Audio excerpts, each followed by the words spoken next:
오늘 본문 말씀에 보면 헌금 문제가 나옵니다. 헌금 문제가 나오는데 교회가 어려워지는 이유 중에 하나가 헌금 문제입니다. 교회에 분란이 되는 그 여러 가지 이유가 많이 있습니다. 그러나 이 헌금 문제가 교회 분란에 상당히 많은 비중을 차지합니다. 그래서 이 헌금 문제를 정립하지 않고는 교회도 온전하게 설 수 없습니다. 교회뿐만 아니라 우리 여러분들 개인도 마찬가지입니다. 여러분 개인적으로도 신앙생활을 정말 똑바르게, 정말 똑떨어지게 또 신앙성장에 하나님이 정말 굉장히 기뻐하시는 그런 신앙인으로 나아가려면 꼭 해결해야 될 부분이 이 헌금 문제입니다. 이 부분이 정립되지 않고는 정말 하나님 앞에 바로 설 수가 없습니다. 그래서 교회든 교회 공동체든 여러분의 개인이든 이 헌금 문제를 꼭 짚고 넘어가야 되고 해결해야만 됩니다. 그런 면에서 헌금 문제는 꼭 우리 여러분들이 심각하게 좀 고민하면서 기도할 필요가 있습니다. 이미 여러분 중에는 이 헌금 문제를 이미 다 정립되신 분도 계실 거예요. 그러나 이 정립이 안 됐을 때는 문제가 참 많습니다. 그렇기 때문에 이 문제를 해결하지 않으면 여러분들의 우리 공동체뿐만 아니라 여러분들 자신, 여러분 가정이 하나님 앞에 바로 설 수가 없습니다. 반면에 헌금 문제를 여러분들이 성경적으로 잘 이해하고 잘 정립하고 해결하면 하나님이 주시는 그 또 다른 그 세계, 그 평안과 기쁨과 감사가 어떤 것인가를 알게 되고 여러분들이 아름다운 멋진 그리스도인으로 될 수가 있습니다. 우리 교회는 헌금 문제가 그래도 성경적으로 어느 정도 정립되어 있어서 참 다행입니다. 하지만 오늘 우리가 이 헌금 문제를 한번 다시 보는 것은 우리가 다시 한번 이 헌금 문제를 생각하면서 잊었던 그 기억들을 다시 새기면서 우리 여러분들이 정립함으로써 여러분 모두가 하나님 앞에 아름다운 그리스도인, 또 여러분의 가정과 여러분의 삶이 정말 하나님이 주시는 그 기쁨과 평안과 그 감사, 진정한 그 기쁨, 진정한 평안, 그 감사를 한번 누리는 그런 시간 되었으면 좋겠습니다. 이런 부분들이 해결되지 않으면 사실 이 세상 것에 기쁨을 찾다 보면, 평안을 찾다 보면 절대 찾을 수 없습니다. 이 세상에는 진정한 기쁨이 없습니다. 이 세상에는 진정한 평안이 없습니다. 여러분들이 순간적으로는 기쁠 수 있고 평안이 있었지만 이 세상 것은 금방 지나면 다시 공감으로 바뀌어지게 됩니다. 그러나 하나님이 주시는 이 기쁨과 평안과 감사는 이것은 말할 수 없는 그런 샘솟는, 끊이지 않는 그런 정말 참으로 행복한 그런 기쁨을 맛볼 수가 있습니다. 오늘 말씀을 우리가 보는데 이 말씀은 예수님이 이제 마지막 예루살렘에 올라가시면서 이제 마지막 예루살렘에 올라가셔서 마지막으로 성전에서 하나님이 계신다는 그 성전에서 며칠 동안 사역을 하시냐면 딱 3일 동안 사역을 하십니다. 3일 동안 사역을 하시는데요. 오늘 이 말씀은 예수님이 사역하시는 그 성전에서 사역 중에 가장 마지막입니다. 끝부분이에요. 그러니까 이 헌금 문제를 논의하신 다음에 이제 성전을 나가십니다. 나가신 다음에 다시는 그 성전에 오시지 않고 곧장 붙잡혀서 이제 예수님이 십자가에 죽으십니다. 그래서 예수님은 왜 이 성전 사역의 가장 끝부분에 이 헌금 얘기를 하셨을까? 우리는 이게 상당히 예수님께서 다분한 의도가 있다고 생각합니다. 왜냐하면 우리들의 모든 삶에서 가장 예민한 게 뭘까요? 가장 예민하게 작동하는 건 이 돈 문제입니다. 그래서 예수님께서는 내 마음에 있는 곳에 보물이 있다는 것이죠. 그렇기 때문에 우리들의 마음, 우리들의 물질, 거기에 어떤 마음이냐가 곧 하나님과 연결되는 그런 걸 결정한다는 것이죠. 가장 예민한 문제입니다. 돈 문제가. 그런데 모든 걸 다 이렇게 분석해 보면 겉으로는 돈이 아닌 것 같은데 조금만 깊이 들어가서 파헤쳐 보면 그게 다 돈과 연결되어 있습니다. 자기 이익과 당이 연결되어 있어요. 그렇기 때문에 이 예수님이 지금 우리 인간을 너무 잘 알기 때문에, 너무 잘 아시기 때문에 이 돈 문제를 마지막으로 성전사회에서 마지막으로 지금 맺고 있습니다. 이 성전에서 예수님은 어떤 일을 하셨어요? 돈 바꾸는 이런 일들을 위해서 다 쫓아냈죠. 지금 이런 게 인간의 모습이었다는 것이죠. 근데 이 모습을 이제 마지막 헌금 문제로 이 제자들을 불러서 지금 말씀을 하고 계신 겁니다. 이 3일 동안 그 성전에서 예수님이 하셨던 일 중에 어떤 일들이 있었냐면 주로 이거였습니다. 예레미야 7장 11절 말씀에 나온 것처럼 이 바리새인들과 장로들과 대제사장들, 이런 유대의 종교 지도자들, 유대인들의 유대 사회를 지배하고 있는 사람들이 이 성전을 어떻게 만들었냐면 예레미야 7장 11절에 있는 것처럼 도적의 소굴로 만들었습니다. 강도의 소굴로. 이 강도의 소굴로 변질되게 만들었습니다. 그래서 이 강도의 소굴로 변질된 이곳은 더 이상 이제 하나님이 계실 수 없는 곳이 됐습니다. 그래서 예수님께서는 거기에서 성전 파괴, 이 성전이 돌 위에 남지 않을 거라고 이제 선언을 하십니다. 물론 그 깊은 의미에는 가장 중요한 의미는 성전 대신 예수님이 육체가 죽으심으로 인해서 이 보이는 성전이 필요 없기 때문에 이제 더 이상 그 성전이 존재할 수 없지만, 그렇게 되기까지 이 성전에 온갖 부정한, 온갖 강도의 소굴로 만드는 그 성전은 더 이상 하나님이 계실 수 있는 곳이 아니었습니다. 지금 우리들도 마찬가지입니다. 우리가 지금 성전이에요. 지금은 성령님이 우리 안에 거하시는 사람들이 성전이에요. 이 교회고요. 그런데 이 우리 성전도 마찬가지입니다. 하나님께서 우리 지저분하고 하면 하나님께서 성령님이 떠나지는 않아요. 떠나지는 않지만 그 속에서 성령님이 질식을 하시는 거예요. 질식을 해요. 성령님의 활동이 제한돼 버려요. 성령님이 우리를 더 이상 강하게 이끌고 가고 싶지만 우리의 온갖 더러운 것들로 인해서 제한됩니다. 그래서 우리가 부단히 기도하며 깨끗한 선한 삶을 살기 위해서, 하나님이 원하시는 그런 삶을 살기 위해서 부단히 가야 되는 겁니다. 이 세상은 그렇게 우리가 투쟁하며 가는 삶입니다. 그렇기 때문에 여기서 이제 예수님이 그런 성전 파괴를 말씀하시고 난 다음에 이제 마지막으로 제자들을 불러서 이 미망인의 헌금과 돈 많은 사람들의 헌금을 이제 제자들을 불러서 말씀을 하고 있는 겁니다. 41절, 42절을 보면 헌금하는 사람들이 나옵니다. 어떤 사람들이 나옵니까?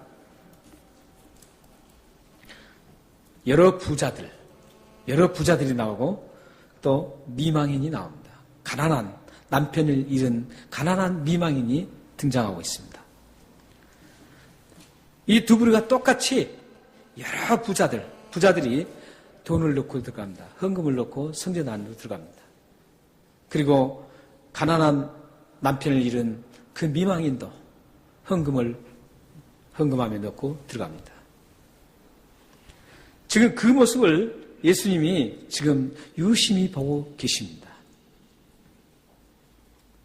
이런 모습들은 그때만 이루어진 모습이 아니라 그 성전이 존재한 이후로 계속 이루어졌습니다.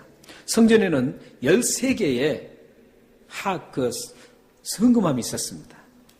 13개의 헌금함이 있었는데 그게 어떤 모양으로 생겼냐면 나팔처럼 생겼다 그래요. 예, 혹시 이제 인터넷 여러분들 가서 뒤져보시면 그때 당시에 헌금함 모습이 나팔 형태로 되어 있습니다. 그래서 그 헌금함에 이제 나팔 형태로 되어 있는데 거기다 헌금을 넣고 들어가는 겁니다. 그런데 오늘 헌금하는 모습을 유심히 우리가 살펴보면 부자들의 헌금에 대해서는 많이 넣었다 이렇게만 말씀하시지 정확한 액수를 말씀하지 않고 있습니다.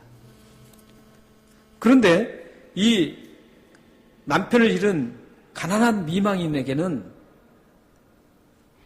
정확한 그 액수를 지금 말씀하고 있습니다.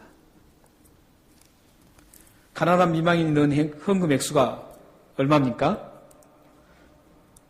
2렙돈입니다.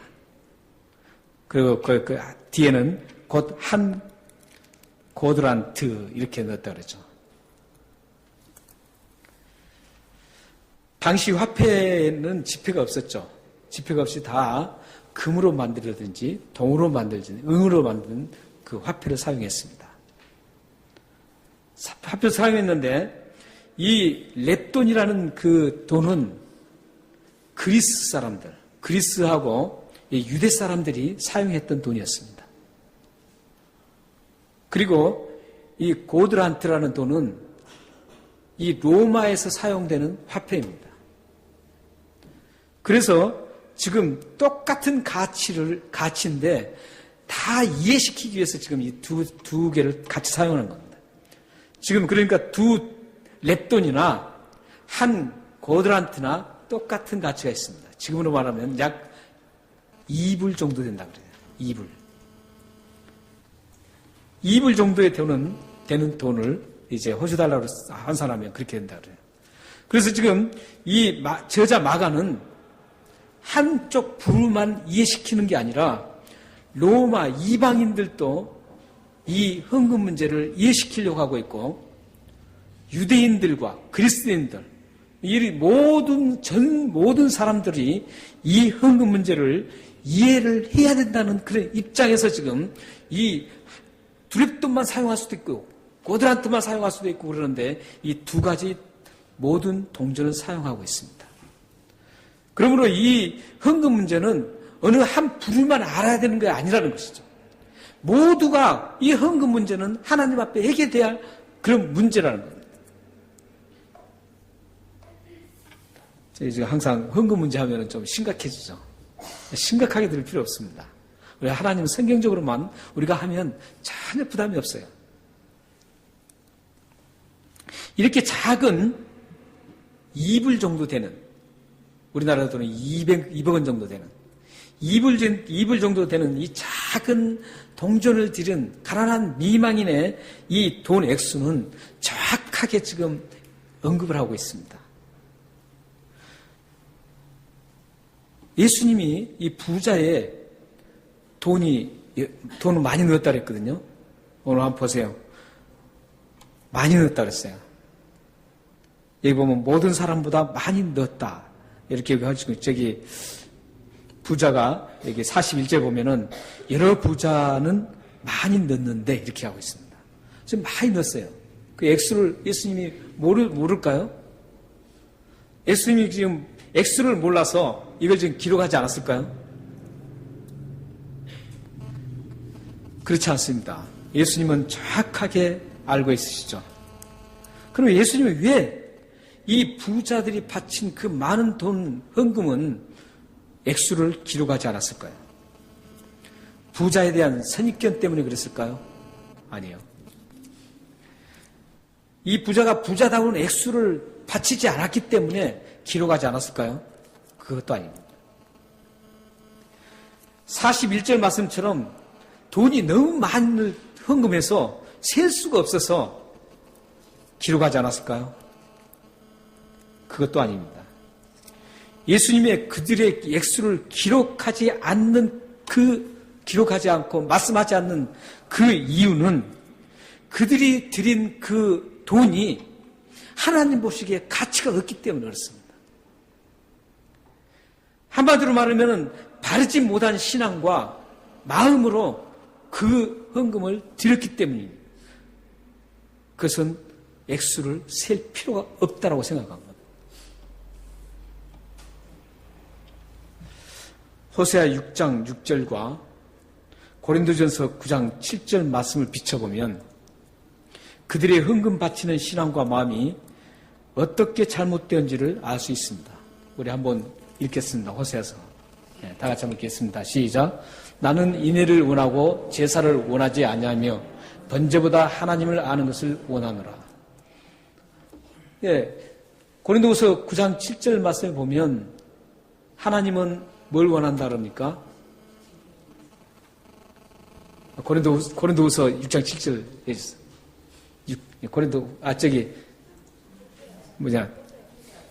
고린도후서 호세아 6장 6절 그랬어요. 나는 뭘 원한다 그럽니까? 인애가 뭡니까? 한마디로 말하면 사랑입니다. 사랑하는 마음을 우리가 가져야 되고 사랑하는 사람이 돼야 된다는 거예요.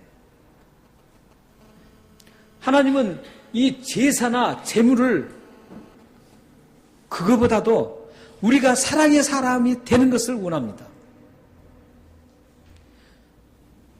우리 지체들을 사랑하는 마음, 이웃들을 사랑하는 마음, 하나님을 사랑하는 마음, 이게 먼저 이루어져야 된다는 거죠. 그것도 없으면서 아무리 많이 바쳐도 아무 소용없습니다.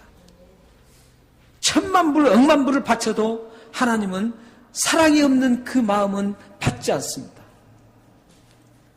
그리고 뭐라 그럽니까? 하나님을 아는 것을 원한다. 하나님은 어떤 것을 아는 걸 원할까요? 저 인애라는 단어를 보시면 압니다. 하나님의 사랑이 하나님인 것을 알아야 된다는 것. 우리가 하나님의 사랑의 사람으로 변화되었을 때 우리는 어떤 하나님을 알 수 있어요? 사랑의 하나님을 알 수 있는 겁니다. 여러분들이 미워하는 감정으로 가득 찬 사람은 절대 하나님의 사랑을 모릅니다. 여러분들이 자신이 하나님의 사랑을 사랑한 만큼, 사랑의 사람이 된 만큼 하나님의 사랑을 그만큼 알게 되어 있습니다. 부모를 많이 사랑할수록 하나님도 많이 사랑할 수 있습니다. 자녀와 형제와 지체들을 많이 사랑하는 사람일수록 하나님도 많이 사랑의 하나님을 알 수가 있습니다.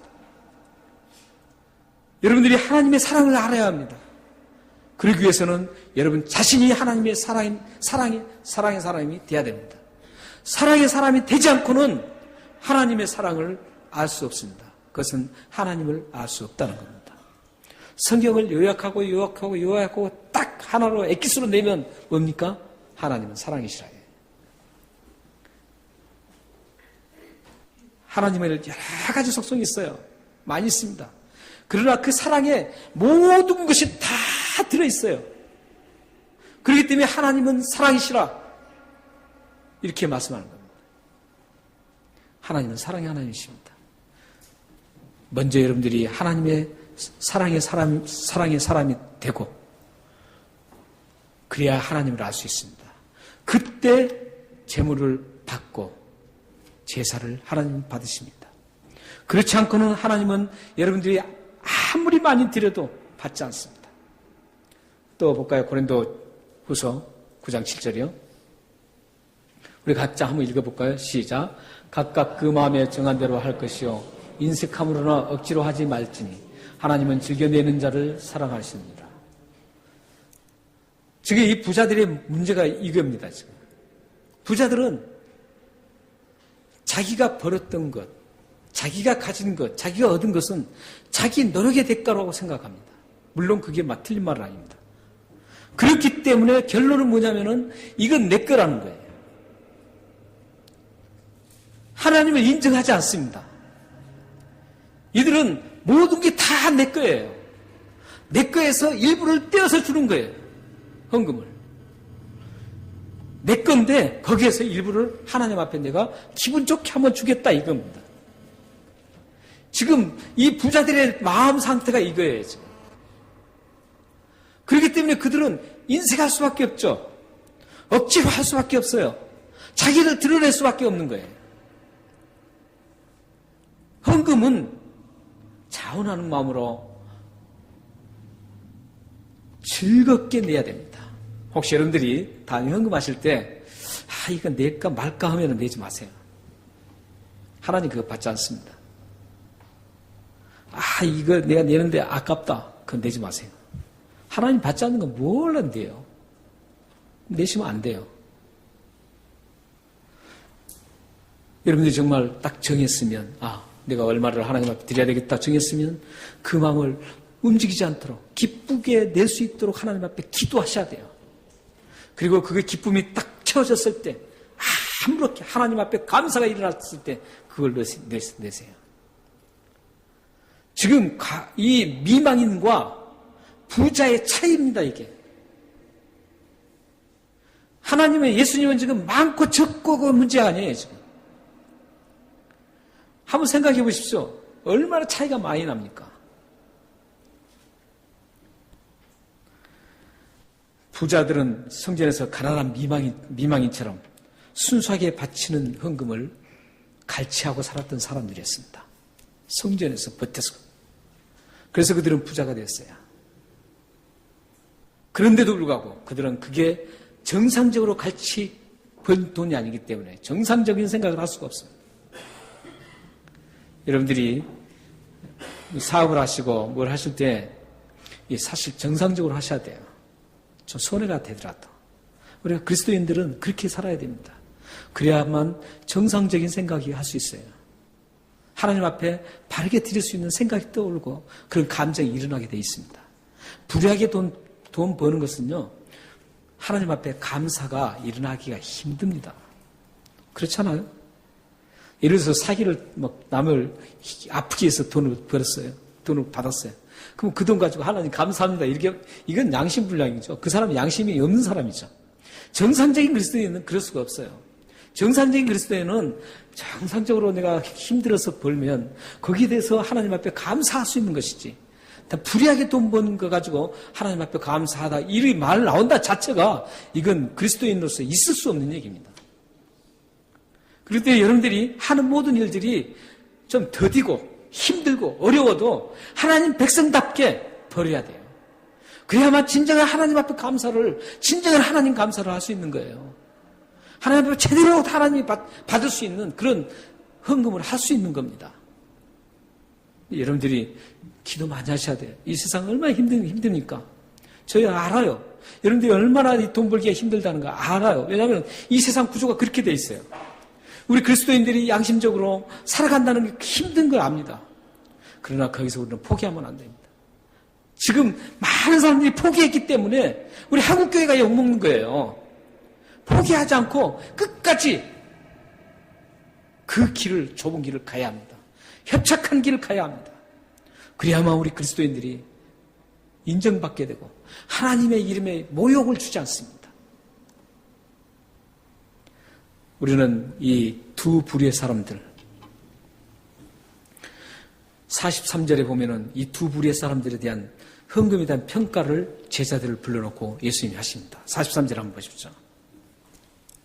43절 보면 예수께서 제자들을 불러다가 이르시되 내가 진실로 너에게 이르노니 이 가난한 과부는 헌금함에 넣어 모든 사람보다 많이 넣었도다.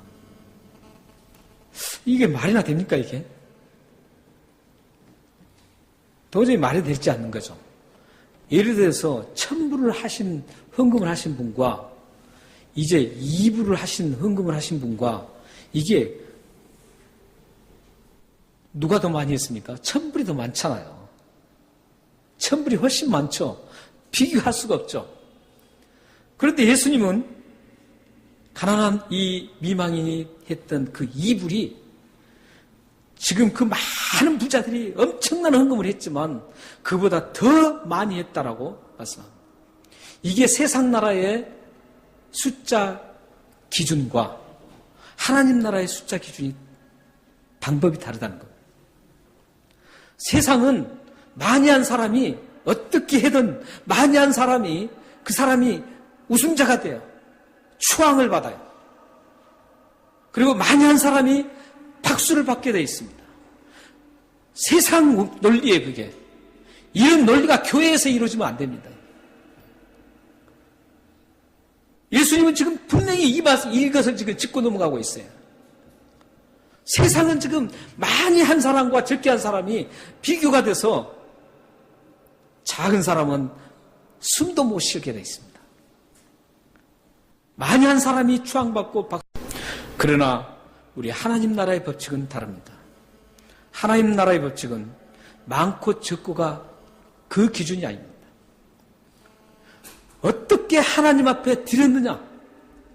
어떤 마음으로 하나님 앞에 이 물질을 바쳤느냐? 작든 크든 관계없이 이 미망인의 두렵돈, 이 2불 정도 되는 이 작은 게 1000불, 10,000불, 10만 불을 드린 사람보다도 더 많이 했다라고 예수님이 지금 칭찬하고 있습니다.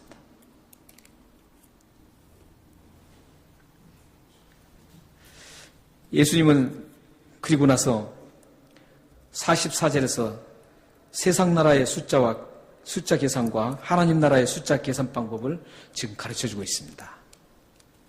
44절 우리 한번 다 같이 읽어보실까요? 네, 시작.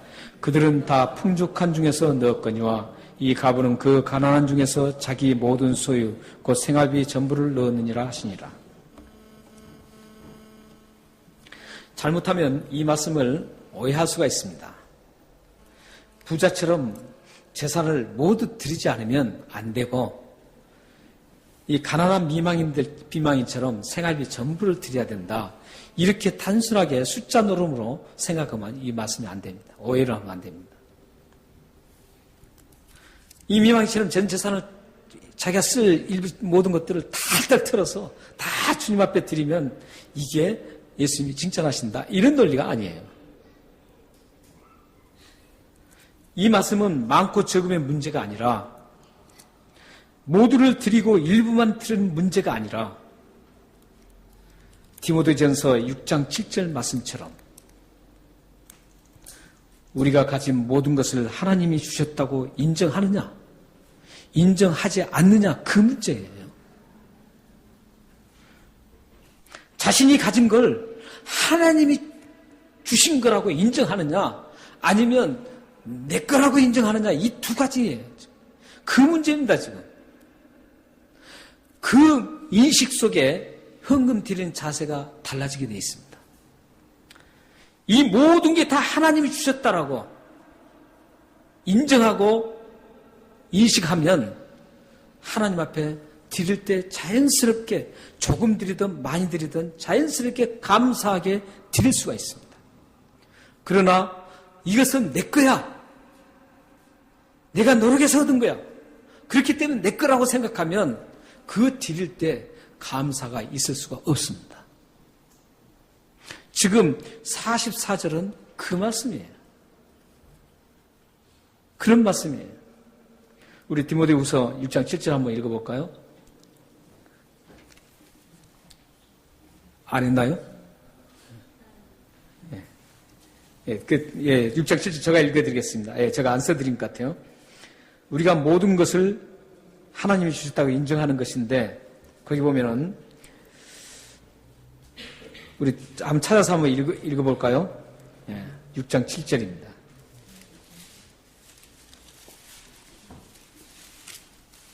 디모데후서 6장 7절입니다. 찾으신 분 한번 읽어주시겠어요?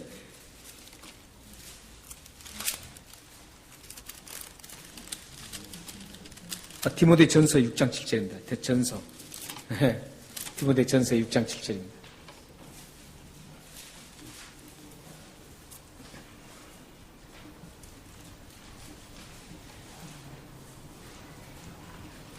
네, 한번 읽어주시겠어요? 찾으셨으면 다 같이 한번 읽어보죠. 시작. 우리가 세상에 아무것도 가지고 온 것이 없음에 또한 아무것도 가지고 가지 못하리니. 우리가 이 세상에 가지고 있는 것들이 우리 것 같지만 아무것도 우리 가져온 거 없어요. 다 하나님 거예요. 다 하나님 겁니다. 그렇기 때문에 갈 때도 아무것도 가지고 가지 못해요. 왜냐하면 하나님 거기 때문에. 만약에 우리 거라면 우리가 죽을 때 갈 때 가져갈 거예요. 우리가 죽을 때 못 가져간 이유가 그거예요. 죽을 때 누구도 아무것도 못 가지고 와요. 그 이유가 뭔지 아세요? 모든 게 하나님 거기 때문에 그래요. 우리에게 준 모든 건 다 하나님 겁니다. 여러분에게 주신 자녀도 다 하나님 겁니다. 부모님도 형제도 다 하나님 겁니다. 여러분이 가진 재산 모든 것 다 하나님 겁니다. 여러분이 입고 있는 옷, 여러분들이 사셨죠? 그러나 이것도 다 하나님 겁니다. 근본적으로 따지면 다 하나님 겁니다. 모든 것은 다 하나님 겁니다. 하나님으로부터 왔습니다. 사실 옛날 성경에는 이걸 적신이라고 했어요. 적신으로 왔다 그랬어요. 빨개 벗은 몸으로 왔다는 뜻이에요. 아무것도 가진 것 없이. 그대로 왔어요. 그래서 우리는 이 세상 살면서 하나님 주신 것을 하나하나 가지기 시작하고 가진 겁니다. 욕심이 생기고. 이 인식이 우리에게 있어야 된다는 거죠. 지금 이 부자 44절의 말씀은 하나님이 모든 걸 다 주셨다. 그렇기 때문에 거기에서 얼마를 드리느냐, 이 부자가 2불을 드려도 괜찮아요.